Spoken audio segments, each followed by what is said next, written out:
I'm Penelope Teodorakako. I'm the co-founder of Women on Top, and I can't see with this thing. And I will call to the stage Tara Porter, psychologist and writer. I'll give a bit of trivia for Tara.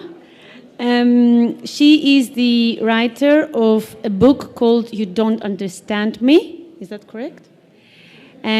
Which, from what I hear, is a young woman's guide to surviving life, and was recently translated by my co-founder Stella Kazagli, published by Psychogos Publications. And I will also invite to the stage Dr. Yanis Zervas, professor, and so that's a long title as well, professor of psychiatry and psychosomatic medicine at Athens University Medical School, and also director of Women's Mental Health Clinic at Aeginetion Hospital. And last but not least, Catherine Riley, author and academic lecturer, LGBTQI+, business consultant, and so many more. Thank you so much for being here with me, and I'll now take a seat.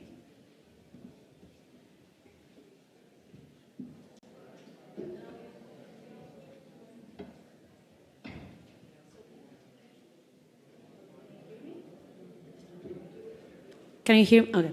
So my original thought was to stand this way of the panel, but now I couldn't see the timer, and the timer is very important for our Inclusivity Lounge. So thank you all for being here with me. Thank you all for being here, and those of you who are going to watch this panel later, this is a discussion about the gender aspects of mental health. And my goal, and I think my panel's goal also, is to widen the understanding and awareness of the gender aspects of mental health, but also promote, talk about solutions to challenges of how we can build a more inclusive and accessible mental health care system for everyone. So I want to start with you, Dr. Zervas. Yes, thank you. And ask you, start from the basics, okay? So we're talking about basic understanding and awareness of the issue. So can you talk us through of what are some common mental health conditions of women, and if they differ from those of men, from your experience? And also, if you could share some key points about the great work you do at the Women's Mental Health Clinic at the Aeginetion. Thank you very much, Penelope, for giving me the chance to be here with you and discuss these issues. I'm the only man on the panel, so I'm the in women on top of the man at the bottom, right? It's right here. So anyway, what I meant to say is this. The same mental illnesses affect men and women. What is different is, first, the frequencies in which they are affected, and second, the way that they are expressed and manifested. When we are talking about major mental illnesses like schizophrenia or bipolar disorder, the numbers are equal between men and women, which also suggests less of a social and stress-related effect on them and more of a biological nature.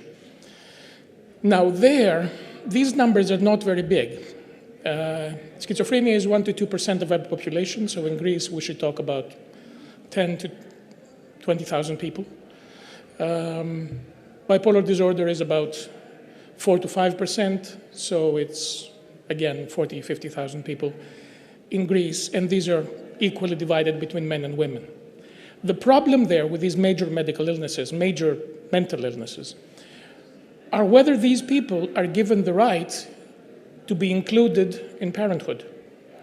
Because many times they want to have children, but they take medication, they have frequent relapses, they have difficulty functioning in many areas, and require, first, an understanding from the part of the mental health practitioners, which is not always there, on whether they're entitled to have a life with children or not, And second, can they be assisted in the difficulties they have to keep as better their parenting skills and their support system as they can? So this is what we usually have with these people that come to us. And this is a big part of the work that we're doing at Eginetian, which is a psychiatric hospital and not just psychology counseling. The second part is the more frequent disorders, like depression or anxiety or eating disorders, dissociative disorders, trauma, and stuff like that. These affect more women. In fact, depression and anxiety have a double frequency in women than in men. But this is not anymore 1 to 2% or 4 to 5%, it's 10 to 20% of the population. So we're talking about in the millions. In fact, if you look at the numbers from 20 years ago, the numbers of depression in women are still double from men, but the numbers for men and women are 3 times up, which means that social stresses, economic conditions, pandemics, anything else have affected everybody, both sexes, and still are expressed in a different way. Now, in men, it's more frequent to see drug abuse, it's more frequent to see antisocial behaviors, it's more frequent to see addictions of many kinds, from sexual addictions to beyond drugs, to gambling, to these types of things. So men have more behavioral ways of expressing their discomfort. Women have more emotional ways. One thing we need to keep in mind, though, is that women are faced with the following. Men, they're both biopsychosocial creatures. But in the social component, we have stereotypes, different for each sex, for each gender, which seem to affect them, and they try to fit the bill and to try to prove themselves worthy of being a woman stereotype in terms of beauty, in terms of femininity, in terms of whatever you want. And men have to prove to be hard, to be dynamic, to be on top, whatever. On the other hand, there's the biological component, which is a hormonal system that seems to underlie everything. For men, you have to imagine that the testosterone is there until it starts slowly dropping after 50 or 60. But this is like having somebody walk on solid ground. For women, the female hormones go up and down. They change every month because they have their cycle. They change in pregnancy, they change in postpartum, they change in the climacteric, they change in menopause. It's already going up and down in many ways, plus all the other types of endocrine issues. So you got to imagine a woman walking through life on a surfboard, and sometimes with tidal waves. It's a very different way of organizing your life and being able to keep your calm in this situation. It's a very different way of behaving and being affected. So the biological underpinnings are very different, and to a certain extent, they're responsible for what we see. The final thing I mean to say here, actually, on this, is that women seem to have more vulnerability to stress than men. And apparently, this vulnerability gets augmented significantly in periods of hormonal transition, like premenstrually, in pregnancy, in postpartum, in endocrine disorders, when they're dropping their estrogens to get into menopause. Keep in mind also that for women, estrogens, progesterone in their mind are their natural antidepressants. They function like serotonin drugs. So once they start going away, what it is that they've had all their whole life this, and then dropping. So all this is a very complex system of biopsychosocial issues that has to do with illness, all kinds of illness, mental and physical, that has to do with reproduction, which is a whole different issue by itself. And so women are creators. It's not like men who have to sustain things. They have to be in a position to create in many ways. The good thing is that women amongst themselves are much more tight than men, believe it or not.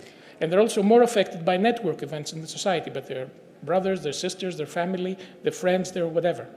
So I'm taking too long here. I'll stop you. Yes, I'll thank stop you right here. Although I have so many follow-up questions, like I would love to talk to you about the stigma of men talking about, mental health and whether they're depressed or stressed, and also the difference between the behavioral and the emotional manifestations. But we don't have time for that. So I'll give the floor to Ms. Riley, and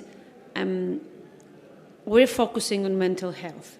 And I'm prefacing my question with this because I know, and we have talked about this a lot, the trans community in a system, in a patriarchal state like Greece is facing a lot of challenges.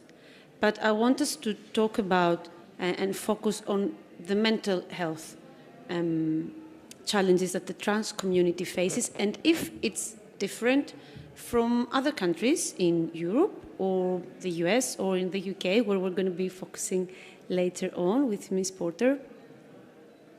First of all, thank you so much for inviting me here. It's such a huge privilege and honor. And thank you for allowing me to voice the community, the trans community. It is something that has bothered the community a lot the past few decades as regards mental health in this country. Now, I don't like to personalize things. However, I will use myself as an example, and I will share some experiences that I've had. A lot of people know that I've been making huge strides in becoming a mother. And the whole process of becoming a mother through adoption has taken a toll on me, mostly mentally. And the reason is that I have found many obstacles during my path. For example, I was obliged by the state, rightfully so, to be examined by a psychiatrist. Now, I'm not going to compare the two genders, but I was in a privileged position of being examined by a woman psychiatrist and then by a male psychiatrist. So my first experience with a woman psychiatrist, she respected me, she examined me, but she was terrified. Even though she saw me fit to undertake the role of a mother, she did not apply her stamp on my document. She couldn't approve the fact that I was suitable for a mother because she was scared of what the state would dictate to her. She was scared of taking, this responsibility. So I will not hide the fact that I burst into tears and I told her, why won't you assign the stamp? And she says, I'm scared. So a week later, I was to be examined by a male psychiatrist. The moment I entered his medical office, I remember him telling me that, you know what, I know you're trans. I'm not going to examine you.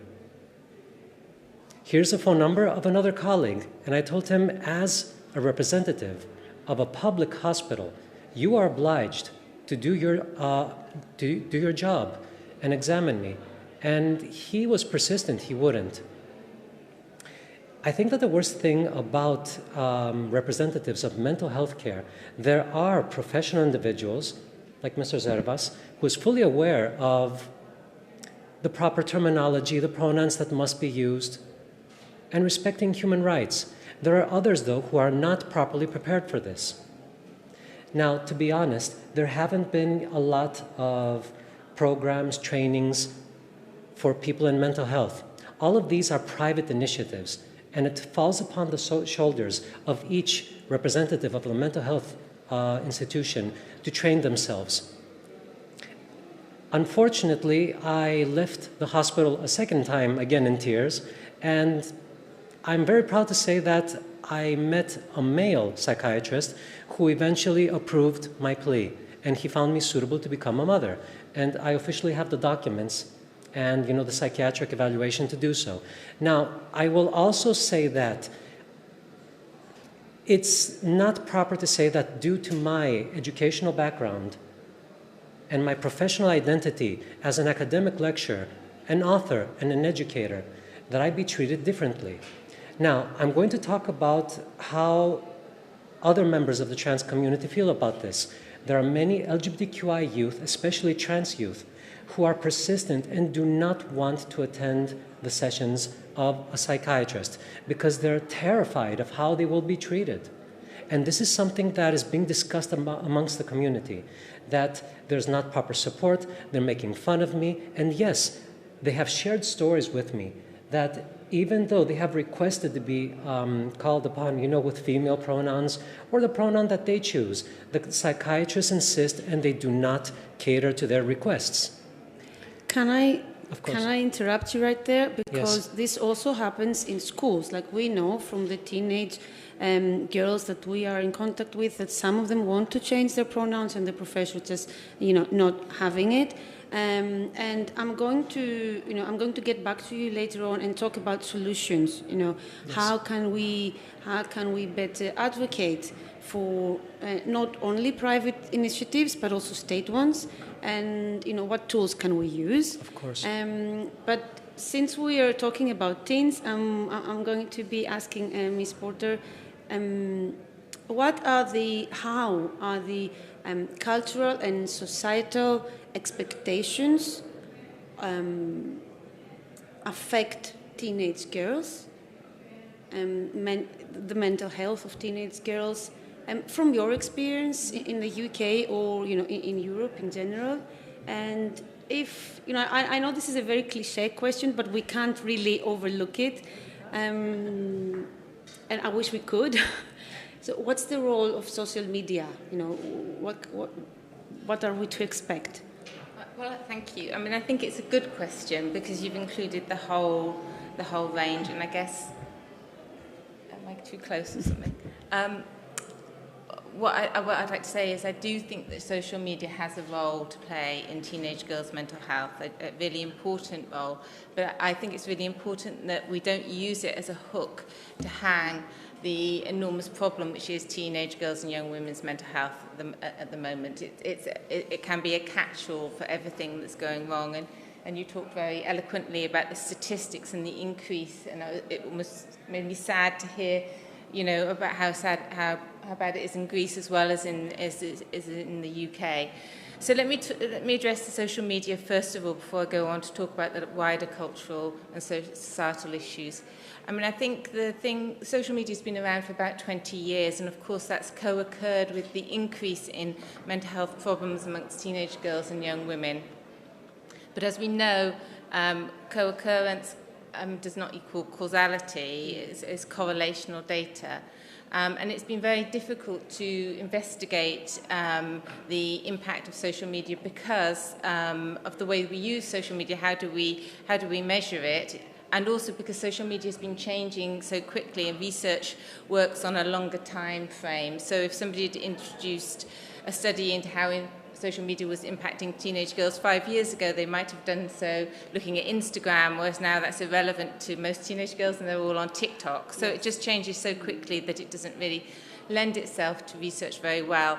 But there are important research findings that are coming out now, and I think one of the ones that I would like to bring up is the impact of on women's relationship with their own bodies, but women's sense of satisfaction with their own bodies. And the research is irrefutable now that the social media picture where girls are viewing so-called perfect bodies all the time on social media is having an impact in how they view their own bodies, which in turn is having an impact on their anxiety, on eating disorders, on body dysmorphia. So that body of research, I think, is without a doubt that is a pattern. And the key thing that there seems to be is the sense of comparison, almost a sense of competition that the viewing these bodies has on young women. To go back to the sort of wider cultural and social factors, I think, as parent, and I am a parent, and as an educator, we're very keen to social media is seen as the devil in terms of young people's mental health, and I think that lets us off the hook too easily, and it doesn't make us examine what it is about the way we've parented or the way we've taught the last generation of women, which has also contributed to the mental health crisis, in my opinion. And I think that comes down to something around a kind of better and more culture a culture where we are constantly putting children and teenagers under a situation where they're being judged about their outcome, about their output, about their activities, about their qualifications, and how that feels to young women, which is what I've written about in my book, is an enormous sense of expectation. A sort of yoke of expectation around their necks, weighing them down, that they should be behaving in this way or they should be acting in that way, and just so many standards and expectations, which I think is really contributing towards towards the mental health problems. Can I ask you a follow-up question? Is there, from your experience and from your professional insights, is there or was there a gender difference of the effect of the pandemic on the mental health of teenagers?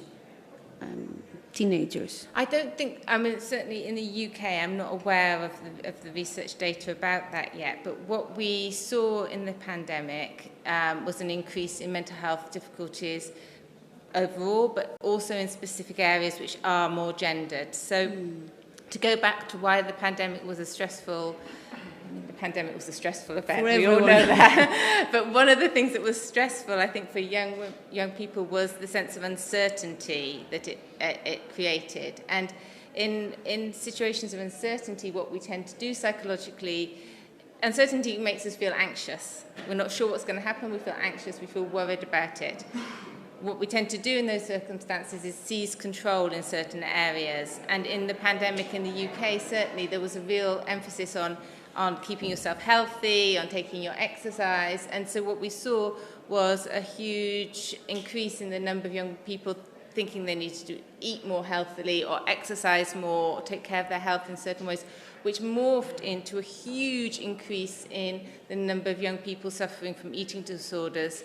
So in the National Health Service, Children and Adolescents Eating Disorders Service, where I was working at the time, in the year following the March 2020, we saw a 250% increase in the number of young people presenting with eating disorders in our service. I mean, we were struggling. The increase had been going on in number of young people experiencing eating disorders for about 20 years, and then suddenly this huge increase on top of that, where they sought control. And as you referred to, you know, there is a gender picture in how we represent unhappiness. So boys tend to act out unhappiness more. They tend to go towards drugs. They tend to go towards violence. They don't show up in mental health services as much as young women. Young women tend to internalize their difficulties. Young men tend to externalize them.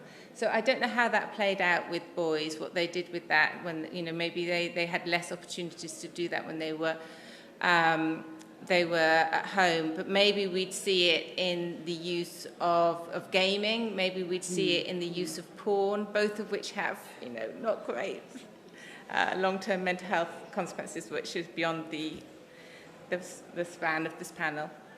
It's very important what you say, because you're literally making a link. You are our window to the UK, so you're making, you know, a link to what Dr. Zervas said before about the behavior aspect of you know, men acting out with drug abuse and alcohol use, and the emotional, you know, the emotional behavior of women. Yes. Yeah, women tend to take distress inside themselves. They tend to take it into their hearts, into their minds.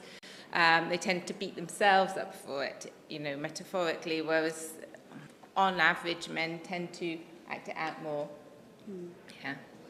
Thank you. Ms. Riley, back to you. So I'm going to take one step back from, you know, a trans individual going into a mental health expert office, and talk about systemic barriers. So what are, you know, before as a trans individual, I reach, you know, to knock a door of a psychiatrist to evaluate me for, you know, adopting a kid or for whatever reason. What are the other barriers for a trans individual accessing mental health care, the mental health care system in Greece? right now? I think the worst problem, I think, is there are many trans individuals who do not have the financial capacity to change their personal documents. So there are countries in Europe that you can simply change your documents with one form, and it can be done within a few hours at your local municipality. In Greece, however, you should apply for a court session, and the court might be handled more than a year later. During that time, during this transitional period, the mental health experts will use the name that is on your ID, your dead name. Your dead name, yeah. Right. You wrote that on an email, and I was, I didn't know the term. Yeah, that's how they call it. I'm not educated like that. And unfortunately, the first barrier that a trans individual might face has to do with the way that he or she is being addressed as. They use wrong pronouns. A lot of mental experts actually mistake simple terms like sexual orientation and gender identification. For example, many individuals think that I am gay, but I'm not gay. So I'm a straight woman. Because as a woman, I identify as a woman, that is gender identification, but my sexual orientation is I like guys. So that means I'm straight. Now imagine that even mental health experts confuse these simple terms. So you can only come to reason that a lot of trans individuals are facing a lot of hate, a lot of misconception. They feel uncomfortable when dealing with these mental health experts. And I think the worst thing of all, because everything starts off with education. There is no sexual education at schools. Let's be honest. Sometimes I speak with my students and I'm like, what do they do at school, guys? Do they actually ask you, do they tell you things like this during sexual education course? What does it mean to be trans? Or things like that? They're like, no. They might tell us about, protection, but just that. Yeah. And I remember one of my students once said, our teacher is Miss Catherine. She's a trans woman. Like, what? They couldn't believe it.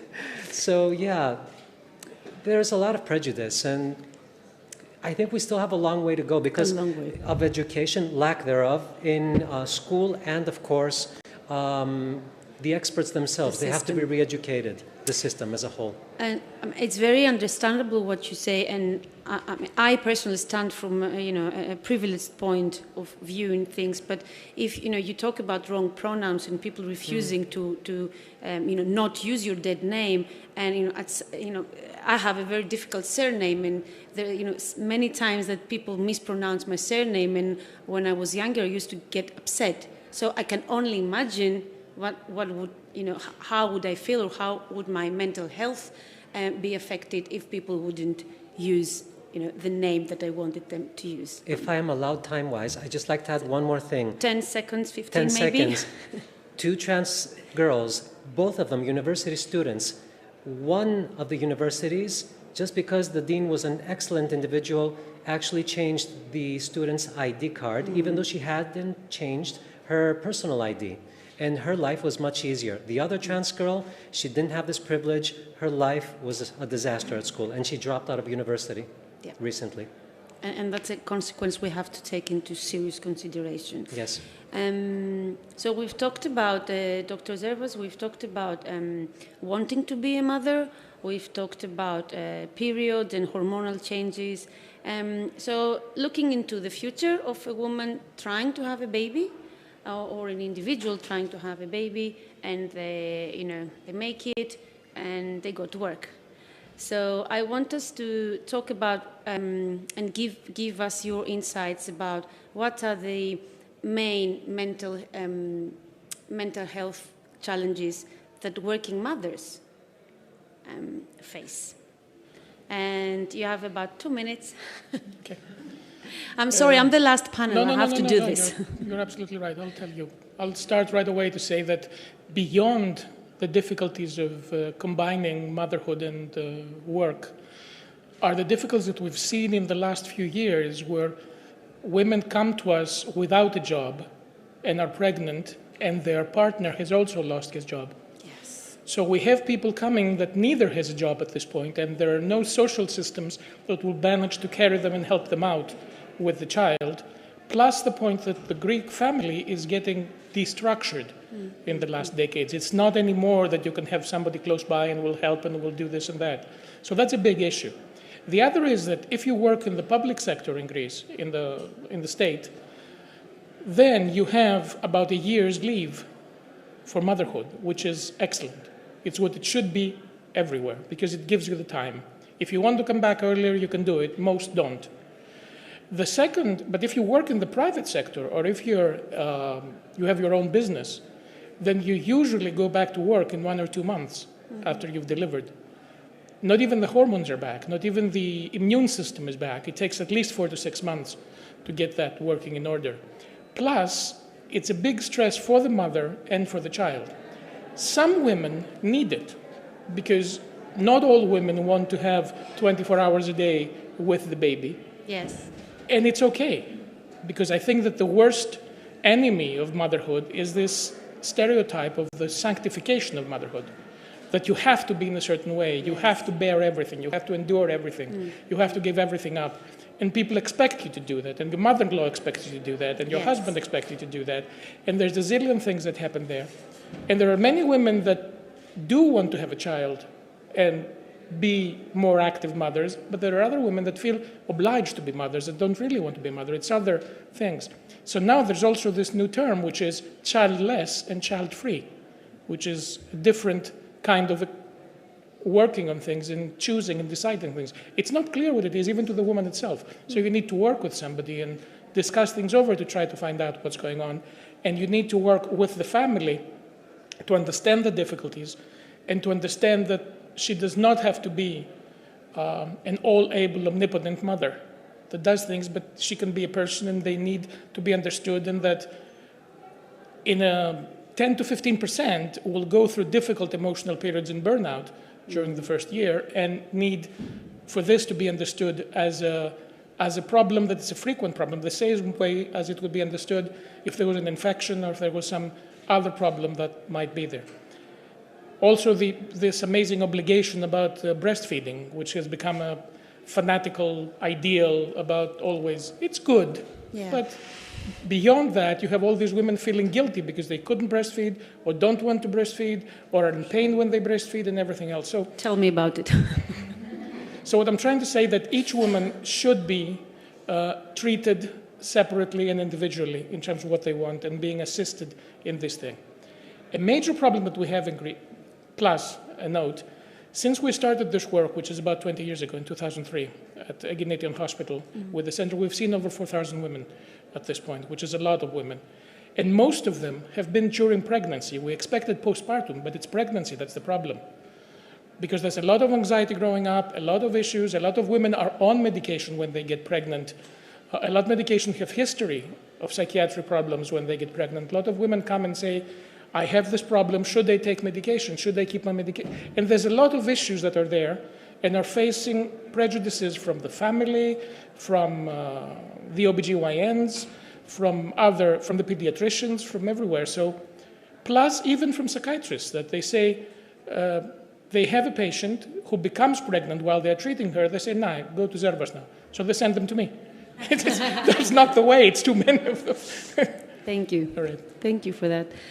Moving on to solutions in our last 3 minutes, because for us it's very important to always incorporate solutions to challenges in our conversations and integrate different perspectives and different solutions to the challenges. So closing off this day and this panel as well, let's talk about books, Ms. Porter, and how do you think books can be a tool, or can they be a tool for educators and adults in general, and mental health experts, why not, to support teenagers in general, but mostly girls in their teenage years that are very challenging in mental health.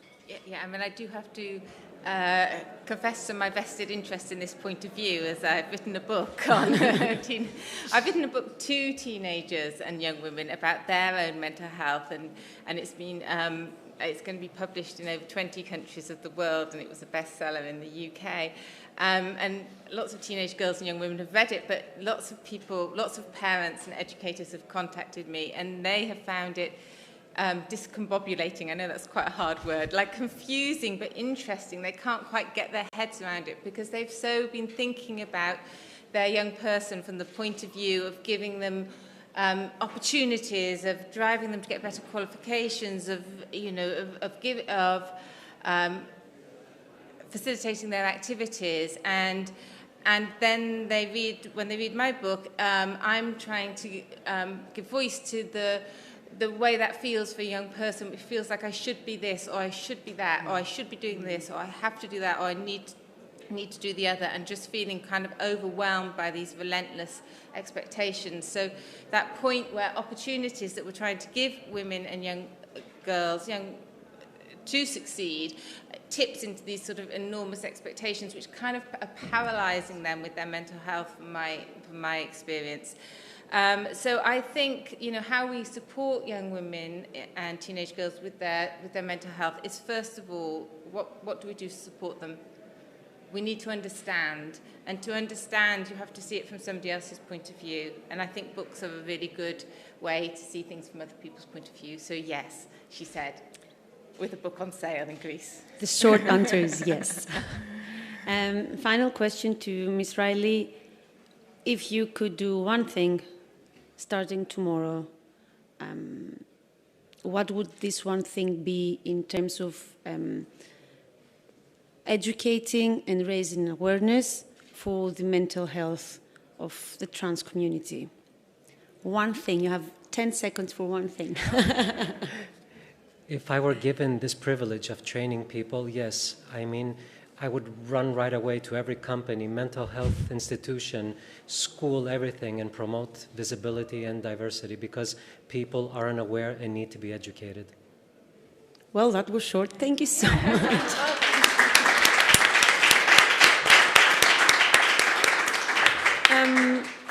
Don't leave the stage. So I can see everyone. First of all, thank you so much for being with us. Thank you all for joining us this half day. We heard a lot of new things. I heard a lot of new things I didn't know. A lot of insights, a lot of experiences. Thank you to our team. Thank you to our panelists, our moderators.